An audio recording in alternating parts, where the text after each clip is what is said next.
Hey, welcome back, everybody, to another episode of the Nonprofit Show. I know you're going to love our guest today as much as I already love her, Dr. Tiffany Slater, founder and CEO of HR TaylorMade. We were talking in the green room, and she witnessed to me that she came to visit our community in the heat of summer, the worst month, Dr. Tiffany, that you could come to Arizona, well, Metro Phoenix Yes. in August, and you said some lovely things about our community. So I say thank you. Thank you. But do come back when it's nicer because then you'll really love it. But anyway, this is not the tourism board speaking. I am really super interested about this topic. Probably Dr. Tiffany as one of our biggest issues for 2025, and that is HR, human resources. And so we're going to be talking about kind of how to step back, take a look, and maybe even use the A word, the audit word about HR. And so I can't wait to dig in with you because this is super important. You know, another thing that's super important for us on the Nonprofit Show are our amazing sponsors, and they really help us get to this point. We've done now more than 1,200 episodes. We're in our fifth year, and it's just a remarkable partnership that we have with Bloomerang, American Nonprofit Academy, Staffing Boutique, JMT Consulting, Fundraisers Friday, our new shows just dedicated to fundraising. It's really interesting stuff.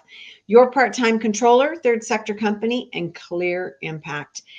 We have this wonderful cadre of co-hosts. They come from all over the country.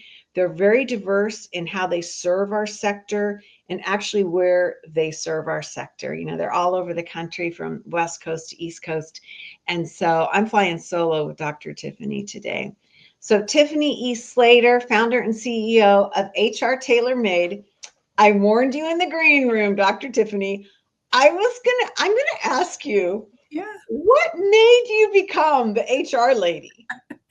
Well, I've been doing HR since college. Oh, So I was a business administration major and I specialized in entrepreneurship.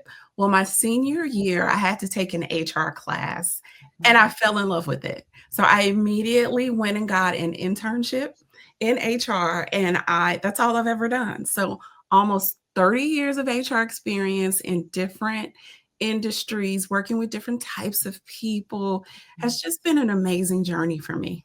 mhm.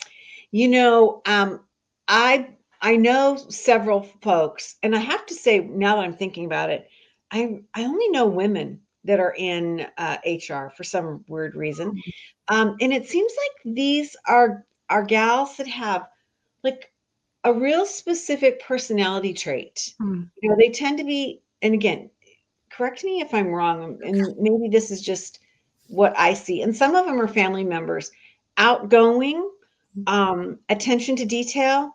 Mhm. They tend to be black and white. They see things, you know, with certainty, and they can communicate. They're not afraid of confrontation. Again, these are just my observations, and I don't know because these women, especially the gals in my family that do this work, they're really strong women. Mhm. I would say that all of those tend to be a part of my personality. Yeah. One of the things that may surprise you is that I am an introvert. While I am outgoing though. Also, I'm not afraid of confrontation, but I certainly do try to avoid it at all costs. But in this role as an HR professional, obviously, that is not something that we can afford to do. We have to take issues head on. Yeah. Well, it's an interesting thing because in some ways, if you do the things correctly and you're rowing in the right direction, Mhm. maybe you're avoiding tough confrontation, right? If like Yeah, everybody knows the score and kind of what you're supposed to do. So that yeah. kind of leads us into the discussion today about audit. And you said something to me fascinating in the beginning or in the green room. You know, a lot of times we don't look at these things until there's a problem, and I want to start with compliance Yeah. in human resources. What does this mean, and how do you see this? Well, Well, just with any organization, there are things or laws or rules or requirements that we have to abide by. And so employment law is one of those areas that can be really tricky, Mhm, specifically if you are an organization that works across multiple states. So there are mhm, things federally and by state and sometimes by city that there are things that we just have to do or we have to follow their um, regulations that we have to make sure that we are adhering to within our organization. So that's what compliance means. Are we following the law? Are we doing the things that we are supposed to do? Are we ensuring that we are protecting our organization from legal backlash? mhm. I love that you brought this up because I don't know about you, but sometimes I feel like folks in the nonprofit sector feel that because they're doing the work of the angels, that they're not going to be under the same scrutiny Right. as for-profit folks, and that is just not the case. It is not the case, and I might even argue that there are times when nonprofits are more vulnerable than Mhm, for-profit organizations because there are bad actors all over, and they know who and what organizations to target. And because nonprofit organizations have fewer funds, they have a tendency to overlook some of the things that need to be done in their organization. For example, lots of nonprofit organizations are not complying by the rules or regulations related to employment law. And so that makes them vulnerable as it relates to people who know the system, who know the laws and regulations better than they do.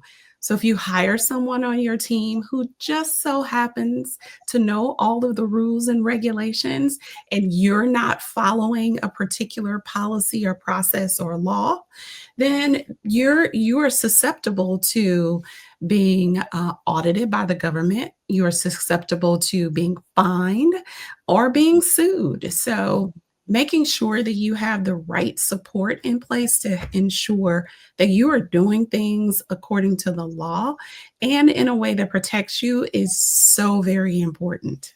mhm. I love that point because I think a lot of times, Dr. Tiffany, we don't engage until we're forced to engage, right? Or Yes. you made the point, until there's a problem. Yes. And I'm wondering about that with you in furthering this discussion because it seems to me that we can be taking an audit approach almost proactively as opposed to trying to correct or discover how a problem originated. How do you see this? Yeah, so an HR audit, it just depends on who's doing it and what their focus is. Mhm. Because I mean, when it comes to an audit, you can audit so many different things, Yeah, right? yeah. When we do an HR audit at HR TaylorMade, we tend to focus on do your policies and processes align with the culture that you are hoping to build for the people on your team?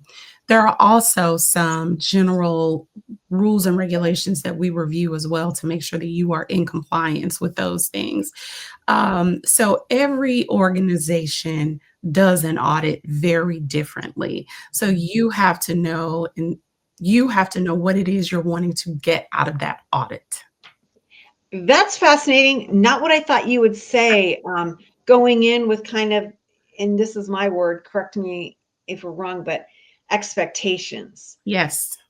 That's fascinating because I was thinking that this is more like, well, let's open up the lid and see what we find. You know what I mean? Like it's a little bit more frightening.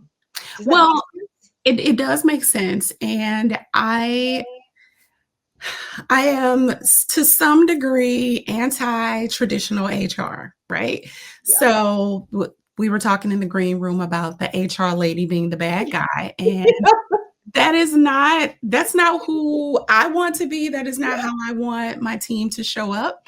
I Yeah. want us to be known for bringing joy back into the workplace. And the only way that we can do that is to look at things from starting with the positive.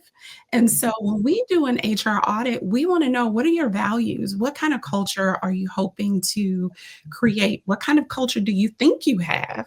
So that when we're doing the audit, we're looking at your policies and we're trying to understand, does this policy support the values and the culture that they're hoping to create and foster in the organization?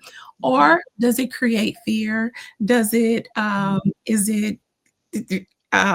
for example, one of the words that we have thrown in the trash is probation. When people start a job, why do you want them to feel like they're on probation? That's like jail. This is an orientation period. Let's call it something else. So we are anti-traditional HR. We do things a little differently. And the other thing that's super important for us is that HR is and should be strategic, but we don't talk enough about it. We only talk about the tactical things that we have to do. We have to get the paperwork filled out for open enrollment, but we don't talk about the fact that benefits is truly a way of ensuring retention, trust in the organization, and a real commitment from the people that you hire in your organization. So we have to change the way we talk about things. And that is why the audit is really important and why we really like to take a more positive look at things.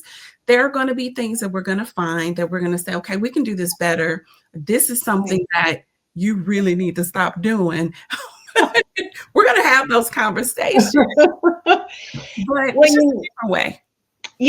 Dr. Tiffany, it's such an interesting conversation with you today, especially as we're starting a new year, because one of the big hot topics, and it's no surprise, it's been a hot topic, it's just growing, is the shift in demographic and how labor is such a stressor. Yeah. We have just legions of people retiring, and we have got to be focusing on retention. And it's not just like, put out a job, opportunity, and you're going to get thousands upon thousands of people applying.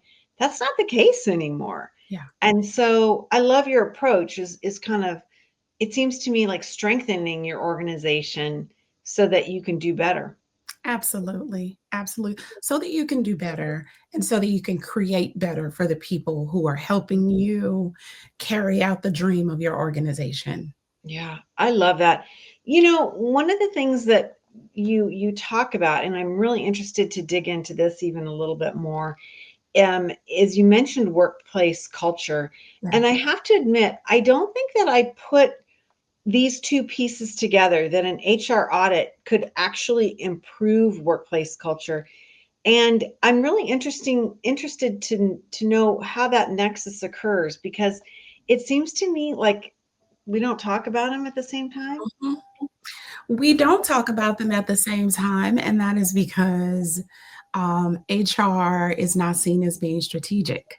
And so all of the things that we do in HR, the paper pushing, the conversations that we have with employees or leaders about employees, the onboarding process and the paperwork that goes into that, it's all strategic. It's all a part of how our culture impacts people. And all of those pieces are very important as it relates to the employee experience. And so that is strategic.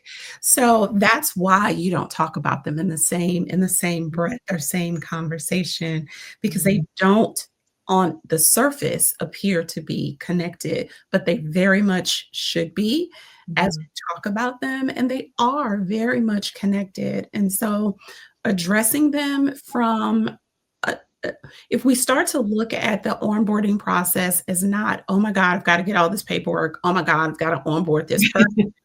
And like, who am I going to get to do this? Like, think about it from a perspective of the way that you bring this person on from the moment that they say yes to your organization really helps to shape the way that they're going to experience your organization from their start date to their exit date, if they exit. So you have the opportunity to create the amazing experience that you want your people to have from beginning to end, improving your retention, improving employee engagement, and improving service to the people that you provide services or products to. Yeah. Yeah. Just making it we talk so much about this in the nonprofit sector, and I think we're talking about it more in the for-profit sector, but mental health, well-being, the Mm. stress that nonprofit, and I'm not just saying leaders, but staff, they're doing hard things. They are. They're doing really hard things. And so how do you keep them motivated and fresh and protect them so that they're not just trashed, Yeah. by the end of the week and just, I hear this all the time, Dr. Tiffany. I hear that nonprofit leaders leave our sector because their families ask them to leave. Their Yeah. families are the ones that said, we can't take you like this, we're frightened, we're worried about you, you're too stressed out, you're too beat down, whatever, all of the negativity. And so this cultural aspect to me is something that's very interesting and Yeah. overlooked. It is overlooked, and that's what's so strange about it because Yeah. it's not a surprise to anyone. It's like, why is it? I mean, I believe that there should be free EAP services to all nonprofit organizations because we know that they have the heaviest lift. Employee assistance programs, schools, and the medical professions. So those are just important places where we need to make sure that those people feel supported and cared for. But to speak more directly to your statement, I think it's important that nonprofit organizations realize that they have a very heavy lift, and they need to structure the organization and a culture in a way that supports the people that are doing the heavy lifting. What does that mean? That means be creative with your benefits. If you can't afford to provide medical insurance, don't break the bank trying to do it. Figure out another way to support your team members. Maybe a flexible schedule is something that they need. Maybe they don't need a few of them need to start at 10 because they have to get their kids to school and they need to stop at 3 to pick them up. Well, let them do it. Yeah. Let them do it and let them figure out how to fill in the gaps to get the work done according to the deadline or, whatever it is that you all are doing. Give people flexible schedules, give them $100 stipend a month to use on whatever type of well care that makes sense for them. Just be creative, think outside of the box. Everything does not have to come down to dollars and cents. So then let's move into that part of the conversation a little bit more, because when we can identify these gaps and we can look at HR and the growth of our organizations, how do you come down on the notion that everybody has to be treated the same and all policies are the same versus that flexible thinking, or to your point, the team member that is also managing a family internally, maybe not kids, but as elderly parents as well, or ill family members, versus those that don't have those responsibilities. How do we put that in the hopper and everybody comes out feeling whole, as they say? Yeah. I think that the biggest thing here is that everyone feels as though they have the opportunity to feel whole. Okay. Because we're all going to need something different at different points in our life. Yeah. And what's important is that I know in 5 years, maybe I'm going to, have a baby, right? Or maybe now. I'm pregnant and I need some flexibility. But if I'm that person that in 10 years knows that they're going to have a baby, as long as I have the confidence in the organization that they're going to treat me fairly, just like they did this person, right? That's just like they're doing this person right now, then Okay. I'm going to feel like, okay, this is a great place to work because I know that my organization takes care of people and provides them with what they need. And so you can't give everybody everything, but there are things that you can make concessions for that cost the organization nothing and that put the biggest smile on your team members' faces because you've provided them with what they needed at the time that they needed it. That to me is what is important. So we have to be consistent in terms of showing up for people.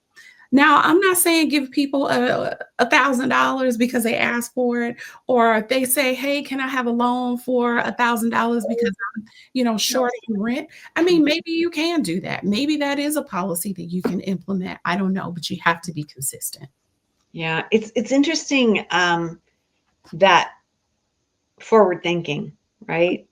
And I liked what you said, looking at policies and approaches that are, not just immediate, but what does it look like for your organization as they change? One of the things that we're hearing more and more about, it's not just, the young women and men taking care of babies, but now it's that older generation, and how are we taking care of aging parents, maybe ill parents, all of those pressures that are leaking into society across the board. This is not a nonprofit issue, right? This is just a demographic shift. So are you advising us that we kind of sit down and think about what are some options or obstacles that our staff would have and create a policy, or would this be more on a case by case kind of situation? My advice would be to talk to your team. Talk to your team and ask them what would be useful for them. And then create a policy whereby they can come to you and say, "Hey, here's my need. I really need to lose weight because my doctor told me that I'm going to be diabetic if I don't. And really, the only time that I can work out is 8 o'clock in the morning. Can I adjust my schedule?" That's a simple fix. In many situations, there are some where you can't make that adjustment, but we need to be more comfortable asking people what they need and or want and Mhm. figuring out how we can make that work in our organization. And there will be times when it won't work, and we have to be comfortable saying that as well. Right. I love that because I don't think that many of us in the for-profit or nonprofit sector start with our teams and actually ask them what they want, Yeah. right? I think it's generally top down and we're like, this Yes. is what you're going to do. And I think a lot of times those decisions are policies are set forth by people who don't walk in the shoes of their team members. So they have Exactly. no idea how hard it is to get your kids out the door or Yes. to the bus or, on the bus or what, all of that. So really interesting to get your perspective. I want to kind of finish up. We don't have a lot of time, but in a world that's changing so dramatically and a labor force that's changing and labor laws that are changing, and you gave me a chill up the spine when you said it's not the same in every municipality in every state, and we have all these different things flying around. How do we stay ahead of this? Yes. So if you have one, an HR friend, uh, or two, an employment law attorney, they should be sending you information about the different laws that are changing that could be impacting you. And nobody or no organization is perfect. No organization is going to be able to stay on top of all the things. So I would sign up for multiple things. Your Okay. payroll company, a lot of times, will send you alerts about laws that are changing. Law firms send out alerts. You could sign up for newsletters. And then I know that we send out alerts or emails to our clients as well when things are changing that can and perhaps will impact them. Well, I love your wisdom of more than one source. Yeah. I mean, duh. that's great advice across the board, Mhm. for kind of getting those different perspectives about what it could look like, and having it on your radar. I love that. I think that's just super genius, and it's just a natural way of also learning the vocabulary, learning the tenor, kind of, you know, um, self-educating yourself to understanding that something could change, and how are you going to react to it, or how are you going to mitigate it. Really, really smart. I love that. This has just been such a fascinating conversation with you, and I'm really appreciative of you coming on and talking to us. I want to ask you before we go, when you and your team are looking to work with somebody, do you find that you're just working in a specific community or part of our sector, or do you branch out and do different things? So we work with all types of nonprofit organizations. We even have some small businesses that we work with. Mhm. Most of our clients have either a hybrid team or a completely, totally virtual team. So, Oh, yeah, so we have clients all over the US and we are a virtual team. So it makes sense that those virtual and hybrid organizations gravitate to us because we get it. Uh, yeah. yeah, so that's typically who we work with. Most of our nonprofits, um, yeah, honestly, there's not a whole lot of, anything that is consistent among them. We Mhm, work with organizations that serve small businesses. We mhm, work with organizations that serve nonprofits.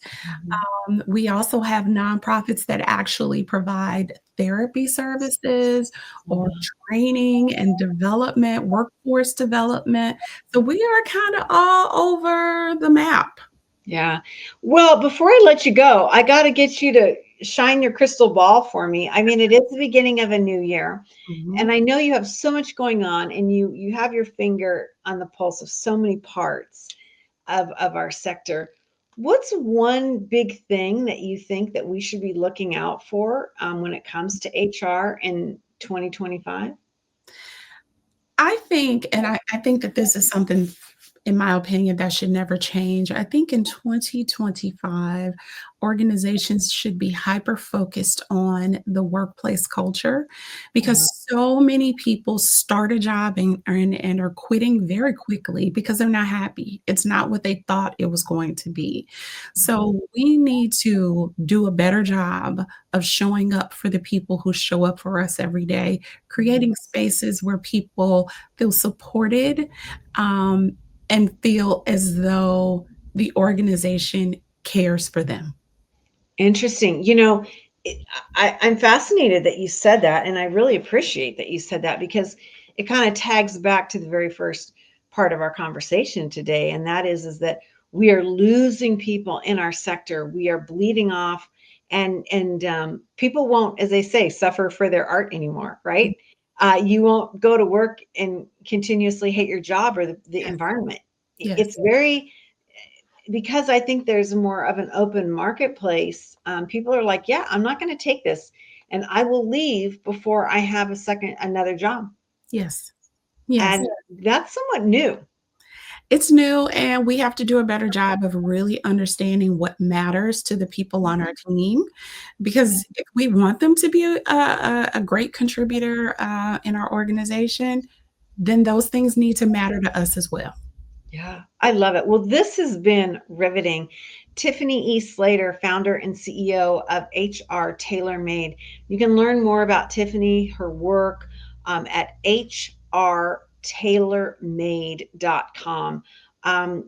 Dr. Tiffany is a part of SHRM and has achieved that SCP designation. And so, a lot of thought leadership going on with her team. And I've really enjoyed this.